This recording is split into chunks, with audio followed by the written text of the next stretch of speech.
I'm not gonna lie, this mod is scary. Oh god. Holy. Help. Yikes. Ugh. For some of you more squeamish viewers, this might not be for you because there's a ton of blood and disturbing creatures.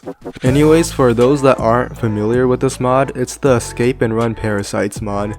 Basically, this mod makes it so your regular Minecraft world will be taken over by parasites that consume anything, assimilating them into parasites themselves. They'll literally even eat the earth from directly beneath you, creating huge parasite-dominated biomes that look absolutely revolting. I've done a playthrough with this mod before, so thankfully I have some experience, but this time I've ramped up things, making it so even the normal parasites will be able to one-shot you through full iron armor. Of course, even if I have prior experience, that wouldn't be enough, so I called in some backup. And by some backup, I meant a ton of backup, inviting you guys from my Discord to come and join me in this fight against the parasites. But of course that isn't all though.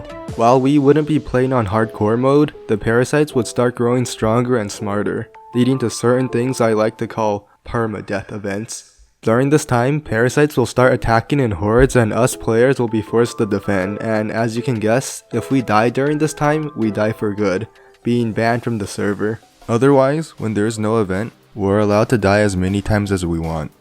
With that all out of the way, I went to war against the parasites and here's what happened.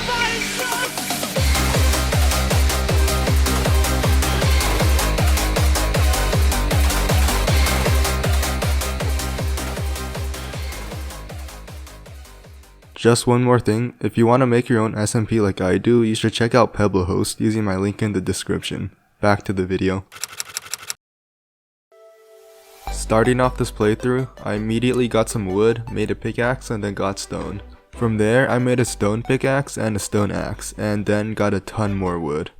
I kinda got distracted chopping down wood and realized it was almost nighttime already. Panicking because the parasites were about to start spawning, I dug into a random hill and bunkered there. I didn't know this yet, but this hole would become my base of operations in the future. Anyways, I noticed some other people had also burrowed into the same hill, so I dug towards them and connected our holes. I then started a mine and dug a staircase straight down to diamond level. Down in the mines, we started exploring a cave and were hearing weird parasite noises, so I just blocked off where it was coming from. We killed a spider and then stole the string to make myself a handle. With this handle, I'm able to make Spartan weapons, and I chose to make the iron saber. This iron saber does extra damage to things that have no chest armor, which was perfect for parasites cause they don't have chest armor. I started to worry about food cause I couldn't find any mobs, so I just started to build a wheat farm, when I could have simply just surrounded it in cobblestone. Instead, I wasted a bunch of wood and time on it, but oh well. The next day, something called a kyphosis spawned outside our house and we tried to kill it, but like I said in the beginning of the video, almost everything one-shots me. I ran all the way back and alongside someone else, we managed to kill it. Afterwards, I went and chopped down even more trees and decided I wanted to check out the nether because someone already had built a nether portal, which was a stupid mistake. I spawned into the nether and I'm immediately surrounded by a bunch of beacons. I immediately started killing them before they could spawn anything, but one of them spawned a raptor. After nearly dying to it, being saved by my iron shield, I decided that I needed to get out of here, but the portal in the nether was linked to a different portal in the overworld. I had to run through an entire parasite infested forest while starving at night. Following this other guy, we were able to make it all the way back to our base. On the trip back, I walked through some poison ivy and my last 2 hearts were reduced to half a heart. Thankfully I didn't die. Back at the base, someone gave me some food to eat so I didn't starve to death. After regaining my health, I walked outside again and realized there were sheep that spawned somehow, so I scrambled for some wheat that I could use to drag them inside. With these sheep, we were basically set for the rest of the game. Alright, one thing. You might be wondering why I look like I'm playing in 1.16 when I'm only supposed to be in 1.12. Actually, you're probably not wondering that, but I'ma tell you anyways. Well, the first thing is that 1.12 is super ugly, like downright trash ugly. After playing with Origins on 1.16 so much, my eyes were actually just dying after looking at the old nether, and even the water. So I just went online, searched for a 1.16 texture pack and threw it in. And ta-da, the ugliness is gone. There's really no other reason for this segment, I just thought it was really big brain of me and to clear up any confusion you guys might have had. That's about it. Back to hell. The next day I was just building up more of the base when an adapted reeker just came out of nowhere. Because I had no food, there was no way I was gonna fight it, so I just kinda ignored it and continued building. It kinda just stayed there for a bit until we decided to climb on top of our house and beat it to death. I continued building up more of the base and planted some more seeds in the farm. Afterwards I went mining and dug into a cave with an adapted long arm, which killed me. I ran all the way back, got all my stuff, and then killed the long arms. After that I continue mining and eventually find myself a vein of 8 diamonds. So I make myself a diamond pick, mine up some obsidian, and then head back to the base. Now all I needed was some books, so I went and traveled off into the distance. Along the way I kill a bunch of beacons and eventually find myself at a village. Of course I stole their crops and then all their books. Like a good community member, I also trap them in their own houses so they don't die to mobs. And with that, I leave and head back to the base. A relatively short adventure. With some sugarcane I found along the way, I created a super janky sugarcane farm for paper. Wanting more diamonds, I headed back down into the mines and continued digging. After mining for a bit I had found absolutely nothing, so I just decided to give up and head back home. The next day, I go exploring again in a different direction. This time, extremely close to our base, I found a random house, and what do you know, it's a roguelike dungeon. If you're not familiar with what the roguelike dungeon mod is, it's like those dungeon crawler games but in Minecraft. These dungeons are all randomly generated and they're a blast to explore. If not for the fact that mobs were buffed to stupid levels and could one-shot you. Or you one-shot yourself. Don't worry about it. The first few levels give you mediocre items, but as you progress further down into the dungeon, things start getting crazy with insanely overpowered mobs, alongside really good items and drops, like enchanted diamond armor and even supreme enchantments. Because I'm greedy and wanted all the prizes to myself, I started secretly exploring the dungeon. To begin, I would go in, grab as many items as I could, and then get out, making sure that nobody saw me going to or coming from the dungeon. Slowly, from what started as a careful exploration turning to rapid fire suicide missions, I eventually got out most of the good items from that dungeon. This might have seemed short to you, but in reality this took me hours to complete and most of it was really just me running back and forth in the dungeon a few dozen times. With that, I didn't get too many things of note in that dungeon, but I did get a Supreme Flame book, which would allow me to set parasites on fire for a long amount of time. Aside from that though, I got a bunch of protection and efficiency books, so that's also cool. Following that, I remembered that I could craft a disenchantment table. This table allowed me to take previous enchantments on tools and rip them out at the cost of durability. After making the table, I move on to enchanting. Here, I really just messed around for a bit until I decided to try out the Supreme Flame on a bow. I shot at an affected zombie and with one hit, I watched it burn down from almost full HP.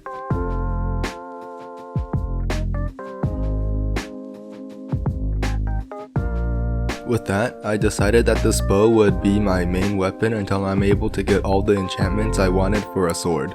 I fed a bunch of chickens for more food and feathers and then went mining again, but this time with a diamond pickaxe that I put Silk Touch on until I could find a Fortune 3 book. With the greatly increased mining speed, I managed to mine up 16 diamond ore. After mining for a bit after that, I eventually mined into another roguelike dungeon, but this time straight at the bottom floor. Because I didn't want to lose my diamonds, I headed back to my base immediately. Back at base, I built myself an AFK fish farm. Maybe slightly controversial on legality, but we're struggling out here alright. After getting all the materials, I finished building the fishing farm and immediately started using it. After about 2 hours or so of fishing, I got enough enchanted fishing rods to make myself an extremely stacked rod with Advanced Lure 3 and Advanced Luck of the Sea 2, alongside mending and unbreaking of course.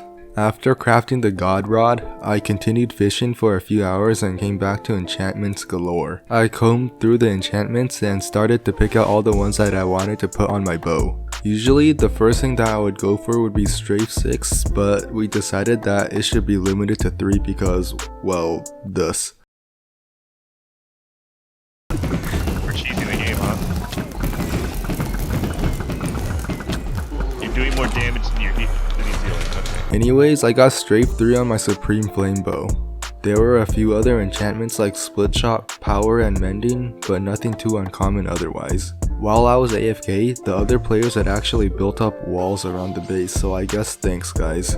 With the rest of my enchantments, I made myself the most generic enchanted diamond armor with prot 4 and mending. Heading out on a parasite extermination and to test out my newfound strength, I mowed my way through the parasites with my bow and finally stopped being one-shot by the parasites. And with the first permadeath invasion just around the corner, I got myself geared up and familiar with around the base. Eventually, that time was up and it was here. The first wave started.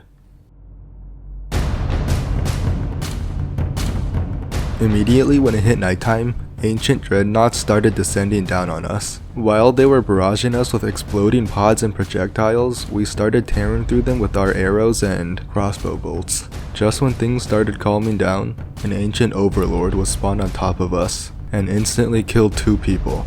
We dealt with it relatively easily because all it could do was run at us fast and break a few blocks. Finally, after killing a random warden, just as fast as it arrived, the invasion was over.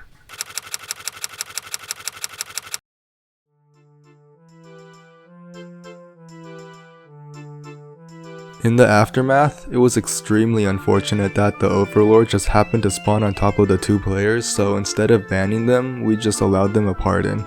Also, it sucked that I wasn't recording on replay mod and couldn't get any cool shots for this video, but there's always a next time. Half of our makeshift castle had either been blown up or infested, but like the great community member I am, I went exploring instead of helping recover the base. Anyways, I found myself all the way at the dungeon again and started mowing through the mobs. I had no trouble this time until I reached one of the treasure rooms. At the treasure room, I had a new plan. Instead of constant suicide, I would use the torches to light up the room. The torches would make it so that I could run around the room without constantly being swarmed by mobs. So after lighting up the entire room, I went ahead and took everything out of the room and prepared to turn it into a mob grinder. With that, here's how it went.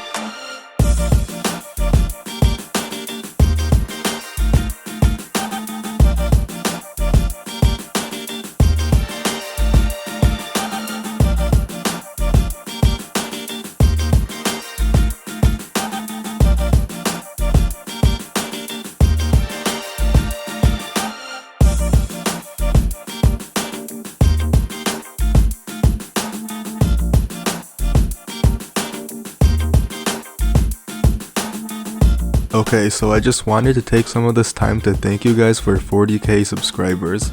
I noticed that my past few videos have been slightly down in quality, so I spent a ton of time preparing, recording, and editing for this one. That's why I am so late on the uploading. Anyways, a bit of advertisement. If you new guys want to participate in events like these, make sure you join my Discord to get updates on what's currently going on. Currently, we have a main Origin server going on if you're interested in that kind of long-term SMP. We also have servers for special recordings like this one in the video. Anyways, my upload schedule will probably be decreased to make room for longer videos like these, and shorter videos will most likely be made fit to be uploaded on my shorts channel. Well, that was my news update for you guys. Enjoy the rest of the montage.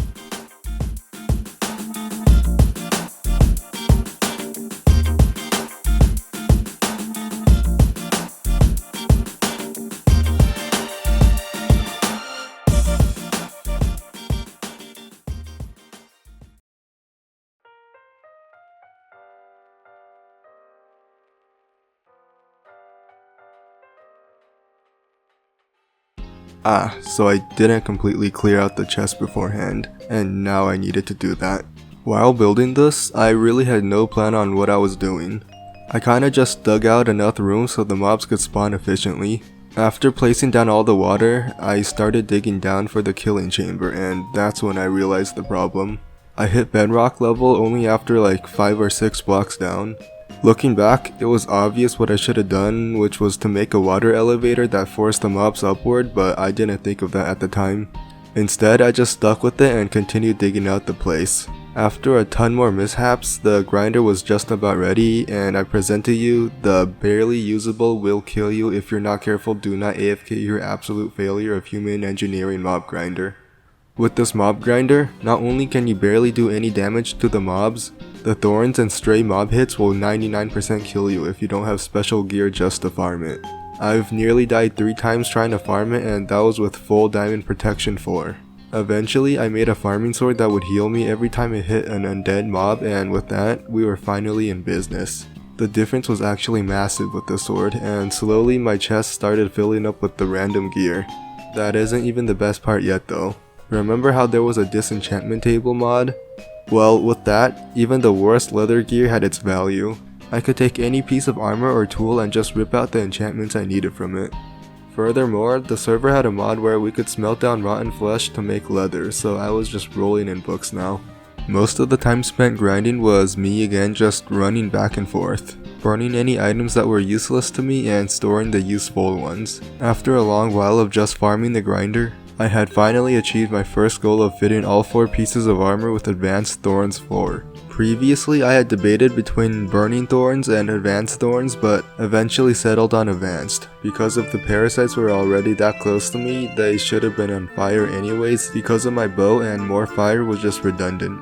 I don't actually know how much damage Advanced Thorns did, but I was pretty sure that it was more than Burning Thorns.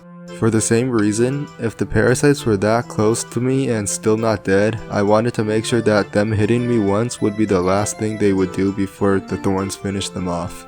Well, after being bored of spending all my time in the grinder room, I ran down my super long tunnel and found my way to the surface. On the surface, I just started randomly shooting at parasites to make sure that I don't die immediately. Then I wanted to test out my armor, and my god was it fun.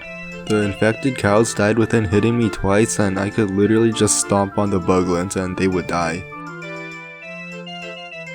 And then I saw long arms and ran. With the lava bucket, I went around and slowly killed a few of the tier 3 beacons around our base.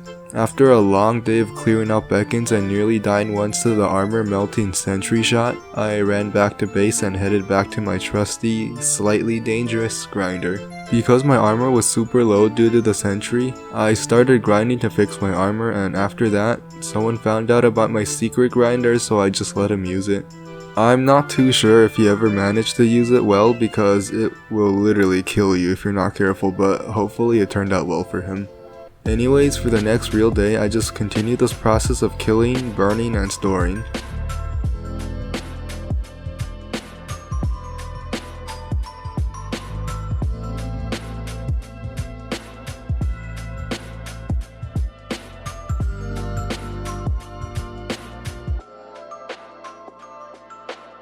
After getting super bored of this repeated cycle, I decided to head to the surface again.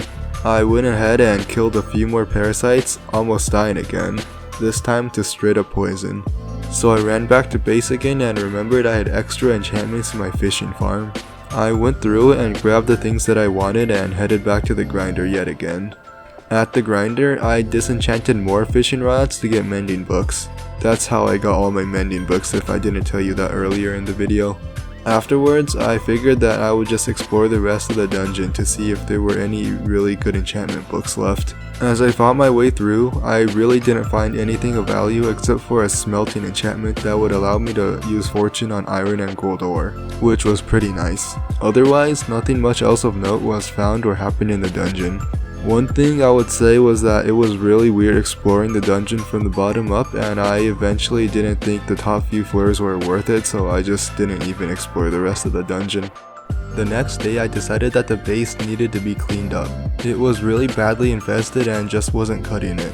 I went around placing cobblestone and again regret that I wasn't recording with replay mod. Anyways, I fixed up the floor, and then more of the floor, and then even more of the floor.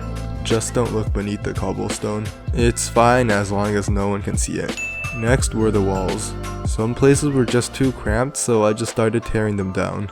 My pickaxe was acting weird because of the smelting enchantment, but it just made it so I had to get a bit more cobblestone from chests.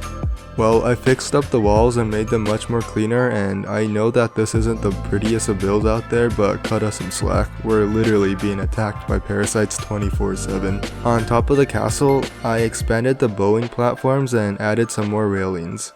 At this point, the old farmhouse was completely unrecognizable cause it was completely torn down now. After a long while, I decided to call it a day. Unfortunately, as you can see from the time left on this video, we have to call it a wrap for part 1. Recording this alone took over a week, and that was besides the server setup and playtesting. If you guys really enjoyed this, just let me know and part 2 will be out before you even know it. With that, I hope you guys enjoyed, join the Discord for more information, and bye.